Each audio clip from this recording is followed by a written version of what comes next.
Hello student, I am दीक्षा शुक्ला और आज की वीडियो में हम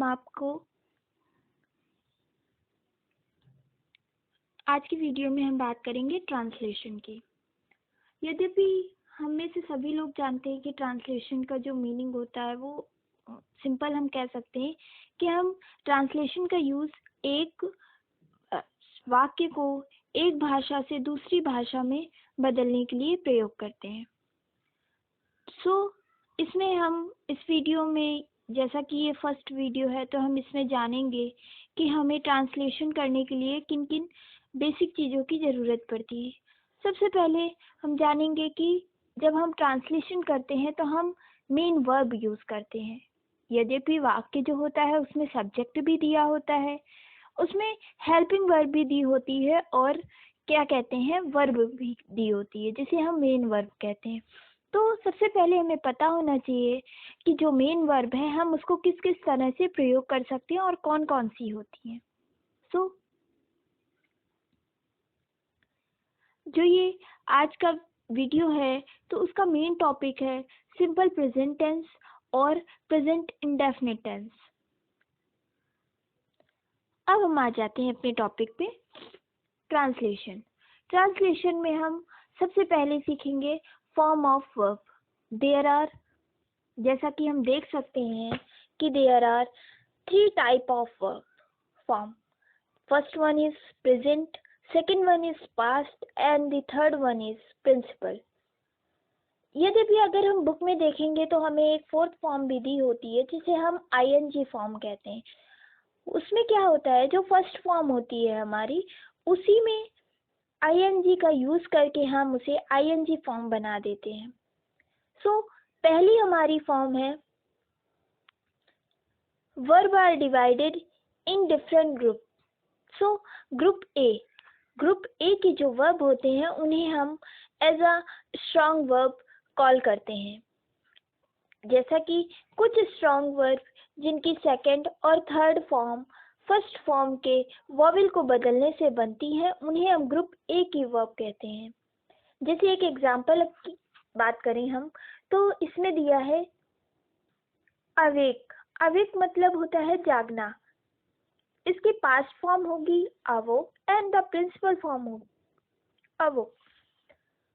एंड अगर हम ING फॉर्म की बात करें तो वो होगी अवेकिंग। जैसा कि हम देख सकते हैं कि हमने फर्स्ट फॉर्म में ही ING ऐड करके इसे बनाया है।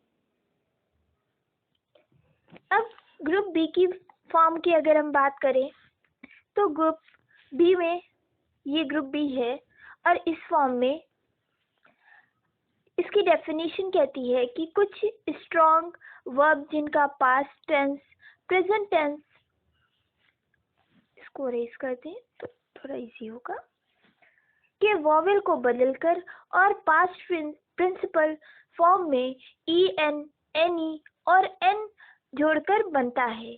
फॉर एग्जाम्पल यहाँ पे अराइज दिया है हमें, जैसा कि हम देख सकते हैं कि हमें एक फॉर्म दी है अराइज। अराइज मतलब होता है उठना, उठने। अब हम इसकी पास्ट और प्रिंसिपल फॉर्म देखें तो पास्ट फॉर्म होती है arose and the principal form होती है arisen and the fourth one और the ING form is arising. Next हमारी फॉर्म आती है वीक वर्ब। अब वीक वर्ब क्या होते हैं?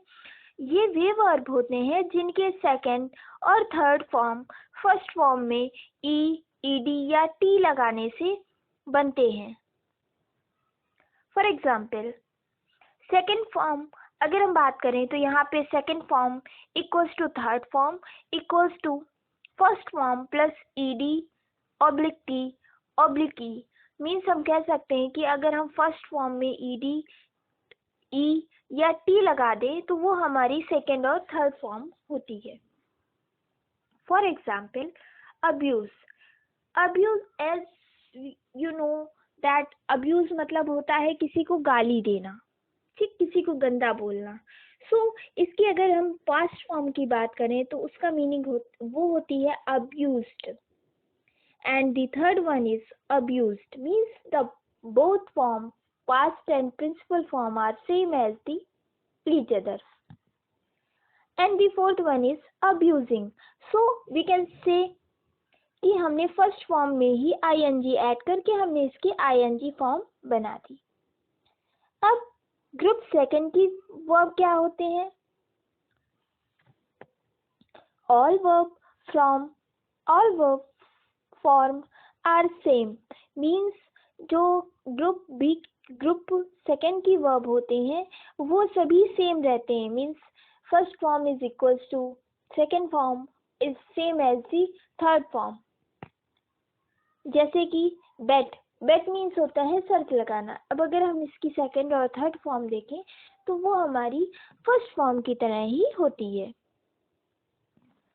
अब हम बात करेंगे ग्रुप थर्ड में हमारी हेल्पिंग वर्ब आते हैं. अभी मैंने आपसे बात की ना कि जब हम किसी वाक्य को एक वाक्य से दूसरे भाषा में बदलते हैं तो हमें हेल्पिंग वर्ब की नीड होती है. तो ये हेल्पिंग वर्ब हमारी जैसे कि कैन.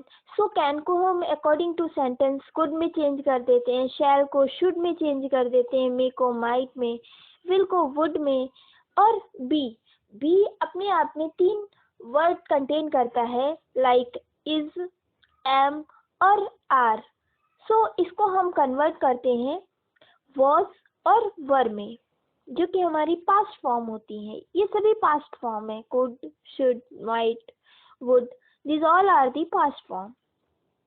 ग्रुप फोर्थ की वर्ब क्या होती है? जिनकी पास्ट टेंस में और पास्ट प्रिंसिपल के दोहरे रूप होते हैं उन्हें हम ग्रुप फोर्थ की वर्ब कहते हैं. मीन्स आपने देखा होगा कि कुछ वर्ब ऐसी होती हैं जिनकी दो फॉर्म होती हैं. मीन्स अगर हम उन्हें अलग अलग उनसे लिखें तो भी वो सही होती है, और अगर हम एक फॉर्म की जगह उन्हें दूसरे फॉर्म में लिख दें तो भी वो सही होती हैं. लाइक हम बात करते हैं क्विट की. क्विट मतलब होता है छोड़ना. अब हम इसे क्विट भी बोल सकते हैं, इसकी पास्ट फॉर्म को क्विटेड भी बोल सकते हैं. Same as the past principal की बात करें तो हम इसे क्विट भी बोल सकते हैं और क्विटेड भी. मतलब हम इसे दो दोहरे रूप में यूज कर सकते हैं. सेम एज दिन यहाँ पे लिखा है नाइट, सो इसको हम नाइट मतलब होता है बुनना, सो इसको हम नाइटेड और नाइटेड मीन्स हम इसे दोनों रूप में लिखेंगे तो भी ये सही होगी. अगर हम कहीं पे नाइट लिख देते हैं तो वो भी सही है, नाइटेड लिख देते हैं तो भी सही है, और ing फॉर्म नाइटिंग होगी. सो अब हम अपने नेक्स्ट टॉपिक पे बढ़ते हैं जो कि है सिंपल प्रेजेंट टेंस.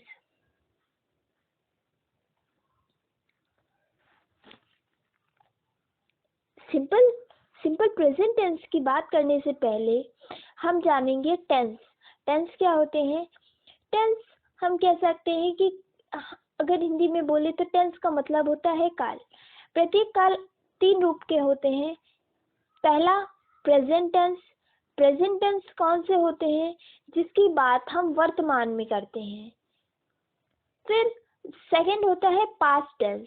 उसे हम भूतकाल कहते हैं. मीन्स पास्ट टेंस वो होते हैं जो बीत चुके हों, जो काम हम भूतकाल में कर चुके होते हैं उन्हें हम पास्ट टेंस की अंदर जोड़ते हैं.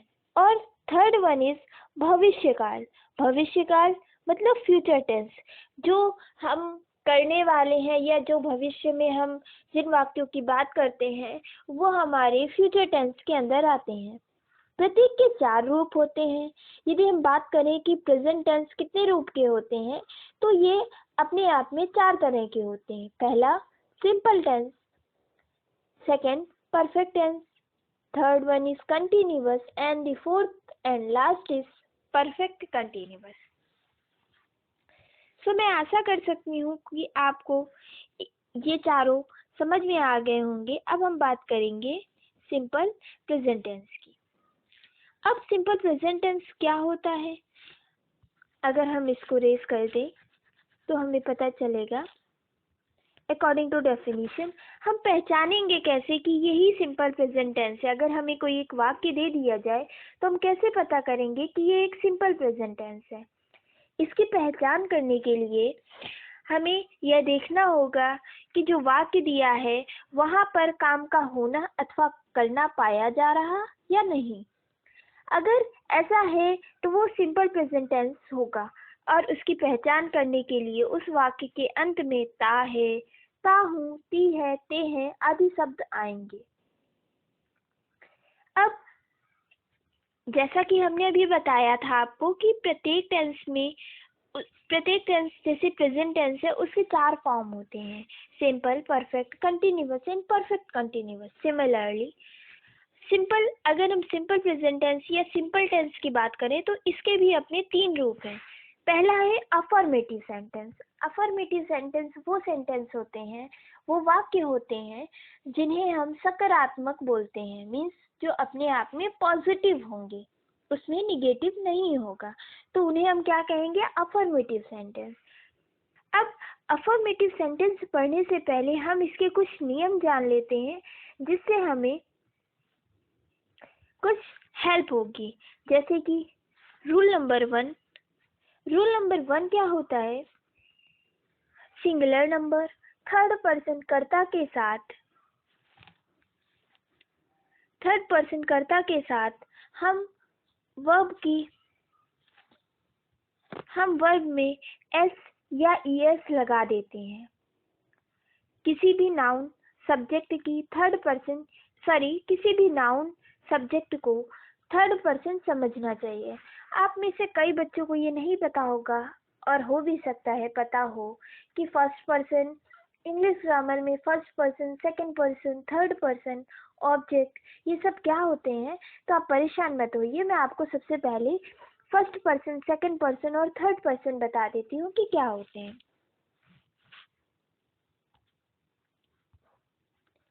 जैसा कि आप यहाँ पर देख रहे हैं, ये है person in English grammar. So अगर हम फर्स्ट पर्सन की बात करें तो first person is I and we, means अगर फर्स्ट पर्सन है तो वो होंगे आई या we. Second person is the you perspective, means second person में हम plural you, your, they, etc ये वर्ड कंटेन करते हैं। And the last one is third person. So third person में हम he, she, it, they, sorry यहाँ पर दे नहीं होगा, ये दे गलत है, यहाँ पर थर्ड पर्सन में दे नहीं होता, सेकंड पर्सन में ही दे आ जाता है। तो यहाँ पे थर्ड पर्सन में ही, शी, इट, etc होते हैं। अब हम फिर से अपने पॉइंट पे आते हैं, जो अभी हम रूल पढ़ रहे थे। वो रूल क्या थे? पहला रूल हमने पढ़ा सिंगुलर नंबर का मतलब होता है एक वचन कर्ता। सो एक वचन कर्ता, मैंने जैसे किसी का नाम लिया तो वो नाम हमने पर्टिकुलर किसी व्यक्ति का लिया, किसी वस्तु का लिया या किसी स्थान का लिया, तो वो एक वचन कर्ता हो गया। इसी तरह अगर हम थर्ड पर्सन की बात करें तो वहाँ पे भी हम किसी पर्टिकुलर पर्सन को इंडिकेट करते हैं कि हम इसी की बात कर रहे हैं, तो उसके साथ में हम वर्ब में एस या ईएस लगाते हैं। और नाउन सब्जेक्ट के साथ, नाउन सब्जेक्ट जैसे कि हमारे हो गए किसी पर्सन का नेम, किसी प्लेस का नेम और किसी वस्तु मतलब थिंग का नेम, तो ये हमारे नाउन सब्जेक्ट हैं और इन्हें भी हम थर्ड पर्सन की तरह ही ट्रीट करते हैं। अब रूल नंबर 2 क्या कहता है? प्लूरल नंबर में सब्जेक्ट होने पर वर्ब भी प्लूरल होता है, अर्थात वर्ब में एस या एस नहीं लगाते हैं। तो इसका क्या मीनिंग है? सबसे पहले हमें पता चलना चाहिए कि प्लूरल नंबर क्या होते हैं। प्लूरल नंबर मतलब बहुवचन कर्ता, मीन्स यहाँ पर हम एक से अधिक लोगों की बात कर रहे हैं, उन्हें हम प्लूरल नंबर बोलते हैं। सो उसके साथ में हम वर्ब की बेस फॉर्म लगाते हैं, या हम ये कह सकते हैं कि जो मेन वर्ब होती है वो हमारी फर्स्ट फॉर्म होती है। जो वर्ब होती है ना, तीन टाइप की आपको वर्ब मैंने बताई, प्रेजेंट, पास्ट और प्रिंसिपल। सो यहाँ पे हम प्रेजेंट वर्ब का यूज करते हैं और उसमें SEIS नहीं लगाते हैं। अब हम बात करेंगे एग्जाम्पल की। अगर हम रूल नंबर 1 के अकॉर्डिंग देखें तो रूल नंबर 1 था हमारा सिंगुलर नंबर थर्ड पर्सन के साथ वर्ब में SEIS लगाते हैं। सो यहाँ पे है सीता मधुर गीत गाती है।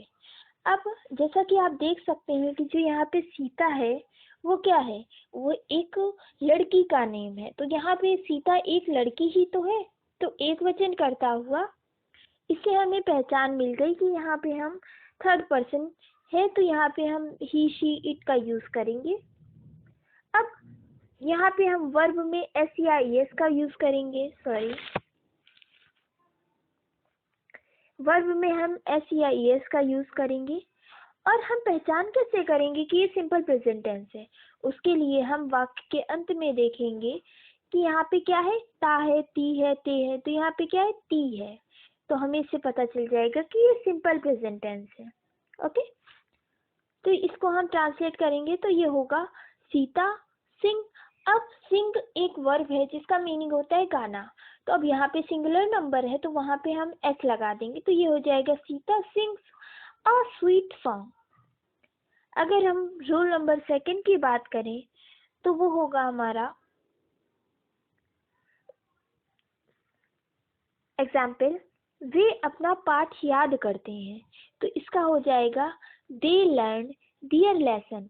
अब यहाँ पे हम कैसे पता करेंगे कि यहाँ पे हम जो हमारा वाक्य है वो प्लूरल सब्जेक्ट को यूज कर रहा है या प्लूरल नंबर है? तो यहाँ पे हमने क्या पढ़ा था कि ही शी इट ये हमारे थर्ड पर्सन में आते हैं, यू दे दियर ये हमारे सेकंड पर्सन में आते हैं। तो यहाँ पे वे है और वे को इंग्लिश में बोलते हैं दे, तो ये हमारा सेकंड पर्सन हो गया, इसलिए हम यहाँ पे वर्ब में SEIS नहीं यूज करेंगे। हमने अभी रूल नंबर 2 में पढ़ा था ना कि प्लूरल नंबर होगा तो हम वर्ब में SEIS नहीं लगाते।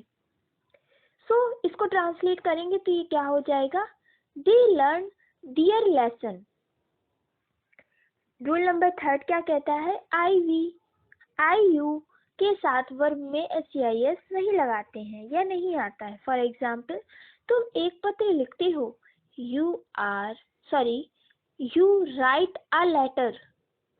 यू मतलब तुम, राइट मतलब लिखना होता है और यहाँ पे प्लूरल है तो हम SEIS का वर्ब में कोई यूज नहीं करेंगे, तो ये सिंपल हो जाएगा you write a letter. And the last rule is said that Hindi के वाक्यों के अंत में ता है, ती है, ते है के साथ अंग्रेजी का अनुवाद करते समय इस MR नहीं जोड़ते। मीन्स जिन वाक्यों के अंत में ता है, ती है, ते है आदि आते हैं उनमें हम इस MR को नहीं यूज करते हैं। अब कुछ स्पेशल नोट हैं जो हमें पता होने चाहिए। First one is simple present tense known as present indefinite tense. जो सिंपल प्रेजेंट टेंस होता है उसी को हम प्रेजेंट इंडेफिनिट टेंस भी कहते हैं। And the second rule is said verb की मेन फॉर्म या बेस फॉर्म या फर्स्ट फॉर्म सदैव प्लूरल होती है, उसे सिंगुलर बनाने के लिए SEIS जोड़ते हैं। अभी मैंने आपको पहले बताया था ना कि जो वर्ब की फर्स्ट फॉर्म होती है वो अपने आप में एक प्लूरल फॉर्म होती है, तो उसको सिंगुलर बनाने के लिए हम SEIS का यूज करते हैं। ओके, अब हम आगे बढ़ते हैं अपने नेक्स्ट पॉइंट पे जो कि है, यहाँ हम देखेंगे नेगेटिव सेंटेंस। नेगेटिव सेंटेंस क्या होते हैं?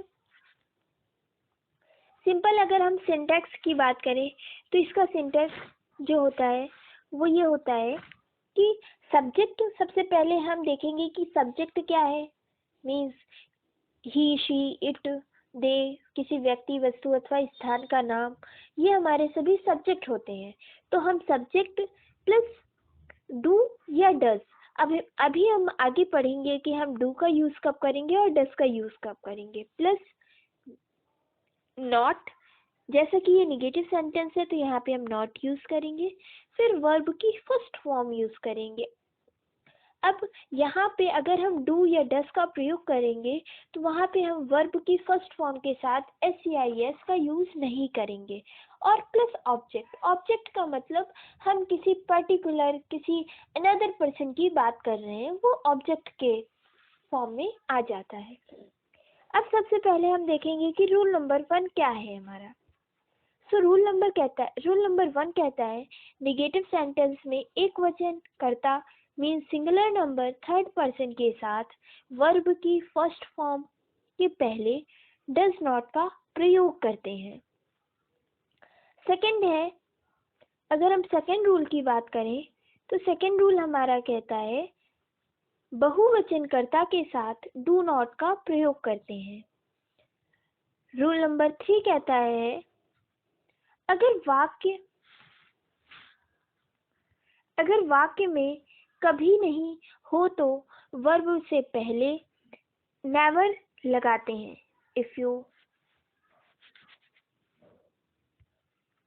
अगर वाक्य में कभी नहीं हो तो कभी नहीं शब्द आए तो वर्ब से पहले नेवर लगाते हैं और डू या डस का प्रयोग नहीं करते हैं और साथ ही साथ नॉट का भी यूज नहीं करते हैं। अब एग्जाम्पल की बात करें तो हमारा फर्स्ट एग्जाम्पल है वह एक पत्र नहीं लिखता है। तो वह एक पत्र नहीं लिखता है, यहाँ से लिखता है तो ता है, ती है, ते है, तो ये तो पता चल गया कि ये सिंपल प्रेजेंट टेंस है। अब नहीं लिखता है तो नहीं लिखता है, इससे ये पता चलता है कि ये निगेटिव है। और वह है तो ये हमें बताता है कि ये एक सिंगुलर नंबर का सेंटेंस है। इसको हम ट्रांसलेट कैसे करेंगे? He does not write a letter means, हमने अभी पढ़ा था ना रूल कि निगेटिव सेंटेंस में एक वचन कर्ता थर्ड पर्सन के साथ वर्ब की फर्स्ट फॉर्म के पहले डज नॉट का प्रयोग करते हैं। So he does not write a letter. Second rule क्या है? मैं अपना पाठ याद नहीं करता हूँ। अब मैं है तो मैं जो आता है वो अपने आप में फर्स्ट पर्सन है और फर्स्ट पर्सन प्लूरल होता है, तो उसमें हम देखेंगे, उसको ट्रांसलेट करेंगे आई डू नॉट। अभी हमने रूल में पढ़ा था बहुवचन कर्ता के साथ डू नॉट का यूज करते हैं। सो ये हो जाएगा I do not learn my lesson. Okay, यहाँ पे थर्ड वन है वे हॉकी नहीं खेलते हैं। So they do not play hockey. They जो है वो भी अपने आप में एक प्लूरल है, तो हम उसे प्लूरल पर्सन है तो हम इसे डू नॉट का यूज करके ट्रांसलेट करेंगे। तुम स्कूल नहीं जाते हो, सो यहाँ पे हो जाएगा you do not go to school. And the rule number 3 के अकॉर्डिंग अभी हमने पढ़ा था कि अगर वाक्य में कभी नहीं शब्द आए तो वर्ब से पहले नेवर लगाते हैं, डू या डस का प्रयोग नहीं करते हैं। तो यहाँ पे वे कभी झूठ नहीं बोलता, तो इसका सिंपल हो जाएगा ही नेवर टेल्स अ लाई। अब यहाँ पे हमने डू या डस का तो यूज किया नहीं है, इसलिए हम वर्ब की फर्स्ट फॉर्म के साथ SEIS का यूज करेंगे। ओके, सो ये हो गए हमारे निगेटिव सेंटेंस। अब हम बात करेंगे इंट्रोगेटिव सेंटेंस की। इंट्रोगेटिव सेंटेंस क्या होते हैं? ये है हमारे इंट्रोगेटिव सेंटेंस, जैसा कि आप लोगों को दिख रहा होगा। इनकी क्या पहचान होती है, इनका क्या सिंटैक्स होता है, ये हम देखेंगे। इन वाक्यों के स्टार्टिंग में क्वेश्चन वर्ड होता है। इनको ट्रांसलेट करते वक्त हम सबसे पहले क्वेश्चन वर्ड लिखते हैं, फिर अकॉर्डिंग टू सेंटेंस हम डू या डस का यूज करते हैं, फिर सब्जेक्ट आता है, फिर वर्ब की फर्स्ट फॉर्म, फिर ऑब्जेक्ट। सिमिलरली अगर वाक्य के बीच में क्या आता है तो हम उसको ट्रांसलेट करने से पहले वाक्य के स्टार्टिंग में डू या डस का प्रयोग करते हैं, फिर सब्जेक्ट, फिर वर्ब की फर्स्ट फॉर्म प्लस ऑब्जेक्ट का यूज करते हैं। सो रूल नंबर फर्स्ट क्या कहता है? इंट्रोगेटिव सेंटेंस में singular number he she it के साथ डज नॉट वाक्य में सब्जेक्ट से पहले लगाते हैं। सिमिलरली जो सेकेंड रूल है वो कहता है आई, वी, यू, दे और प्लूरल नंबर के साथ डू कर्ता से पहले लगाते हैं, मीन्स सब्जेक्ट से पहले हम डू का यूज करते हैं। एंड फिर कर्ता और वर्ब की फर्स्ट फॉर्म लगाते हैं। ओके। थर्ड रूल क्या कहता है, वाक्य में कब, क्यों, क्या आदि प्रश्नवाचक शब्द आने पर सबसे पहले उनकी अंग्रेजी बनाते हैं। ये वाक्य कब, क्यों, कैसे मीन्स जो ये क्वेश्चन वर्ड है वो हमेशा हमारे वाक्य के बीच में आते हैं, तो हम इनकी अंग्रेजी बनाते वक्त सबसे पहले इनको ट्रांसलेट करते हैं और फिर डू या डस, फिर सब्जेक्ट और फिर वर्ब की बेस फॉर्म लगाते हैं। रूल नंबर 4 और मोस्ट इम्पॉर्टेंट रूल इस वाक्य के अंत में प्रश्नवाचक चिन्ह लगाते हैं। यहाँ पे आपको शायद दिख नहीं रहा होगा तो मैं स्पेशली बना देती हूँ। ये प्रश्नवाचक चिन्ह है जो हम हर वाक्य के अंत में लगाएंगे। अब हमारा एग्जाम्पल नंबर 1 हमारे रूल नंबर 1 को बिलोंग करता है। क्या है, क्या वह किताब पढ़ता है? तो जैसा कि हम देख सकते हैं वह अपने आप में थर्ड पर्सन है, तो इसको हम कहेंगे does he read a book. And second, अब हम रूल नंबर 2 की बात करें तो रूल नंबर 2 हमारा क्या है? रूल नंबर 2 था आई, वी, यू, दे और प्लूरल नंबर के साथ डू कर्ता से पहले लगाते हैं, फिर कर्ता मीन सब्जेक्ट और वर्ब की फर्स्ट फॉर्म लगाते हैं। तो ये हो जाएगा do I give you a pen, क्या मैं तुम्हें एक कलम देता हूँ। देन द रूल नंबर 3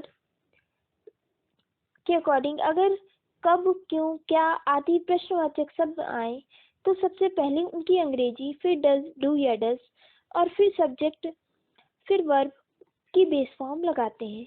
तो ये हो जाएगा वे कितनी पेंसिल चाहते हैं, तो how many pencils do they want. अब यहाँ पे डू क्यों लगा? जैसा कि हम देख सकते हैं कि यहाँ पे क्या है, वे है, तो वे क्या है, प्लूरल, तो प्लूरल पर्सन के साथ हम डू का यूज करते हैं। अब अगर इन्हीं में से कोई निगेटिव वाक्य हो तो उसमें हम क्या करेंगे, सिंपल, बस हम अगर रूल नंबर 1 के अकॉर्डिंग है तो उसमें हम डज ही सब्जेक्ट के बाद नॉट का यूज करेंगे। सिमिलरली रूल नंबर 2 में भी वही रूल रहेगा और रूल नंबर 3 के अकॉर्डिंग हम यहाँ पर how many pencil do they not want. Okay, thank you. So आगे वाले वीडियो में हम इसके बाद